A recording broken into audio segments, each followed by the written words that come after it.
Hello. हाँ, माननीय सांसद महोदया बोल रही हैं आप? हाँ जी भैया, मैं बोल रही हूँ। मेरा नाम सर्वेश पांडे है हाँ और जी। मैं आपके बहराइच में ही रहता हूँ। हाँ जी। तो प्रेजेंट टाइम में आप हैं कहाँ? आपसे मुलाकात करनी थी। अगर मुलाकात ना हो सके तो फिर हम फोन पर ही बात करें। हाँ, मैं बाहर हूँ इस समय, बता दीजिए फोन पर ही। बात हमें ये करना था आपसे हम्म। कि जैसे कि मैंने अपना नाम बताया तो आप जान ही गई होंगी कि मैं जनरल कैटेगरी से आता हूँ। हम्म। लेकिन आपको हम लोगों ने वोट दिया था हम्म। और लगातार आपके बहुत सारे बयान मैं देख रहा हूँ हम्म। जिसमें आप हम लोगों के खिलाफ ही भाषण और स्पीच अपने मतलब छोटे से रिपोर्ट बैंक को एक तुष्टीकरण की राजनीति जो कर रही हैं आप। तो हम्म। आप ये बताइए कि आप जात की सांसद हैं कि जनता की सांसद हैं? जी, पहले आप बता दीजिए कि आपको दलित का सम्मान करना है कि नहीं करना है। ये बताओ, हमने कब दलित का अपमान किया? यहाँ दलित का अपमान आपने इसलिए किया कि दलित का आरक्षण का विरोध किया आपने। किस आरक्षण का? मैंने दलित के आरक्षण का विरोध नहीं किया। आप उसे पहले समझ लीजिए। मैंने आर्थिक आरक्षण की तो बात आपने की। आपको व्यक्तिगत तो मैंने आपको भी नहीं कहा है। जब दलितों के आरक्षण का विरोध हो रहा है इसलिए मैं दलितों के आरक्षण उनकी भी बात करती हूँ। बहन जी मेरी बात सुनिए। अभी आपका जस्ट एक वीडियो मैंने देखा जिसमें आप बता रही हैं कि राम मंदिर का कोई मतलब नहीं है, 3% ब्राह्मणों को लाभ होगा। अच्छा ये बताइए, कितने ब्राह्मण सिर्फ मंदिर से जी रहे हैं आज? पूरे भारत में जितने मंदिर हैं, जितने मंदिर के जितना चढ़ावा आता है सब पंडित के हाथ में जाता है, दूसरे के हाथ में नहीं जाता। आपको ये नहीं पता है? चढ़ावा को कोई दूसरा आदमी नहीं खाता। जितना मंदिर पे चढ़ावा चढ़ता है सब उन्हीं के हाथ में जाता है। कितने कितने पंडितों का जीवन यापन इसी मंदिर से चलता है? आप ये बताइए मुझे। अब भारत में कितनी मंदिर है, पहले आप मंदिरों की गिनती कर लीजिए।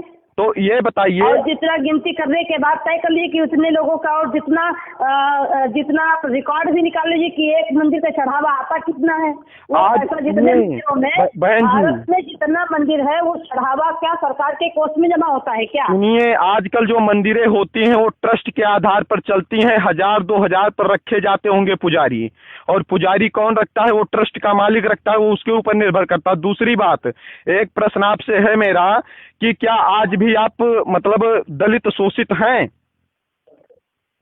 आपको क्या लगता है कि क्या आज आपने अपने अपने घर में हमारा दलित अगर आप जाति नहीं मानते हैं तो हमारा रिश्ता भी तो होना चाहिए। तो आज हमें रिश्ते के तहत क्या आज हमारे घर आप रिश्ता करते हैं या हमारे घर खाना खाते हैं? क्या दलितों का आप अपमान नहीं करते हैं? आप हमारे गांव में दलित हरिजन कह करके क्या हमको अपमान नहीं करते हैं? ये बताओ, किसने आपका अपमान किया? आज सांसद हैं, जिस गांव में आज पहुंचती होंगी आप बड़े सम्मान के साथ, चाहे पंडित जी हो चाहे ठाकुर साहब हो, कि सांसद महोदया हमारे क्षेत्र में आई हैं, आपका सम्मान करते हैं, और आप बता रही हो कि आपका अपमान करते हैं। कौन अपमान करता है? क्या सुभाष त्रिपाठी अगर विधायक वहाँ से त्यागपुर से हैं या दद्दन मिश्रा विधायक सांसद हैं तो क्या खाली उनको एक जात ने जिताया? क्या उनको दलितों ने वोट नहीं दिया? क्या उनको पिछड़ों ने वोट नहीं दिया? आज तक जितना नहीं, सुनिए बहन जी, आज तक जिस तरह से आपकी बयानबाजी सुन रहा हूँ, नहीं, आपकी जिस तरह से बयानबाजी सुन रहा हूँ, सवर्णों को टारगेट करके उनको गाली देते हैं आप सिर्फ अपने तुष्टीकरण की राजनीति के लिए। क्या कभी सांसद ये दद्दन मिश्रा या सुभाष त्रिपाठी ने किसी दलित भाई को गाली दिया हो तो आप बताइए मुझे।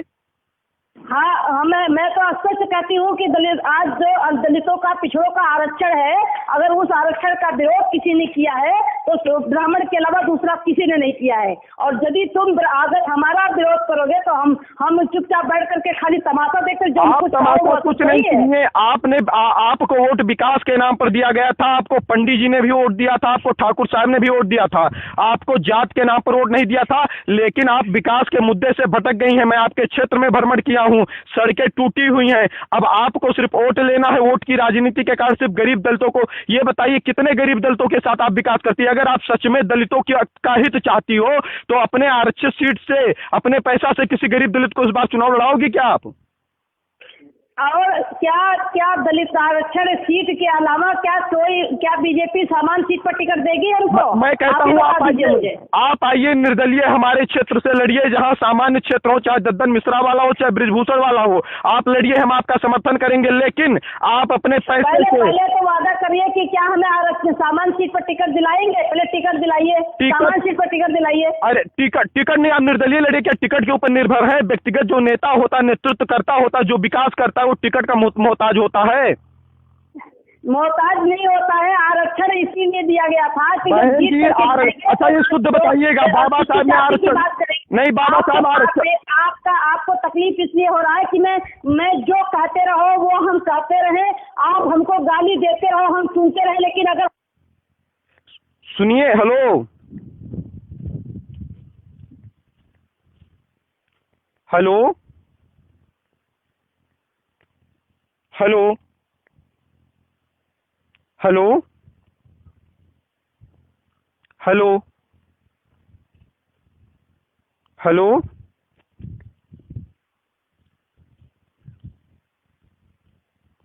हेलो हेलो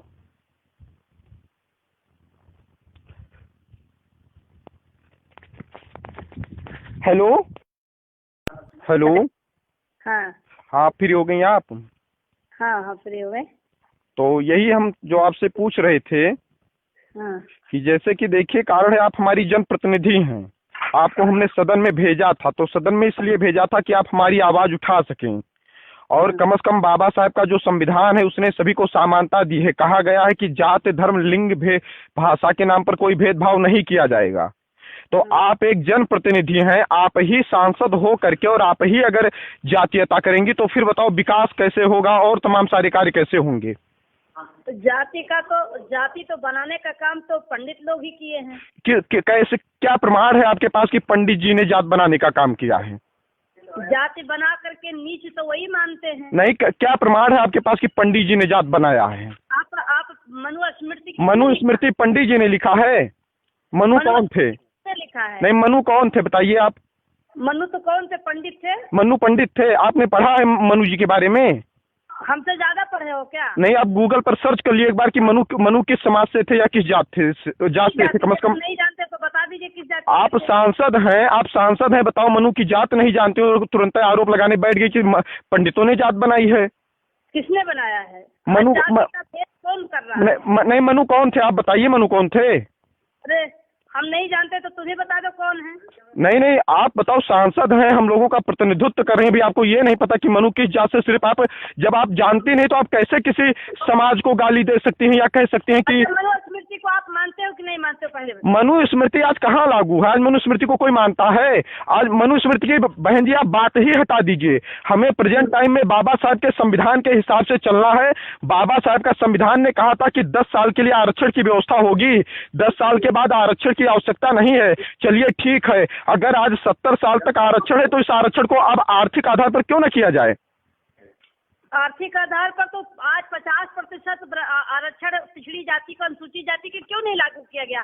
अभी तो आरक्षण लागू नहीं किया गया, फिर बीच में क्यों खत्म कर रहे हो? आप आरक्षण को खत्म करने की तो आप साजिश रच रहे हो, आरक्षण खत्म करने के लिए आंदोलन कर रहे हो, दलितों का अपमान करते हो, शोषण करते हो, और जब उस पर हम विरोध, आप कहते हैं कि हमारे दलितों के साथ क्यों हो रहा है, तो तुमको तकलीफ हो रहा है। हमारा आरक्षण खत्म हो रहा है, आंदोलन कर रहे हो, आगजनी कर रहे हो, भारत बंद का ऐलान कर रहे हो, तो हमको तकलीफ नहीं हो रहा है। ये बताइए, सुनिए मेरी बात सुनिए।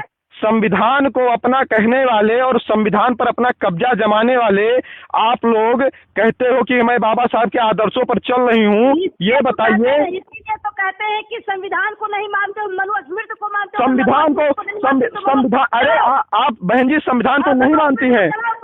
सुनिए, मनुस्मृति को नहीं मानते तो मनुष्य को फूको। मनुस्मृति आप फूक तो रही हो, मनुस्मृति सुनो।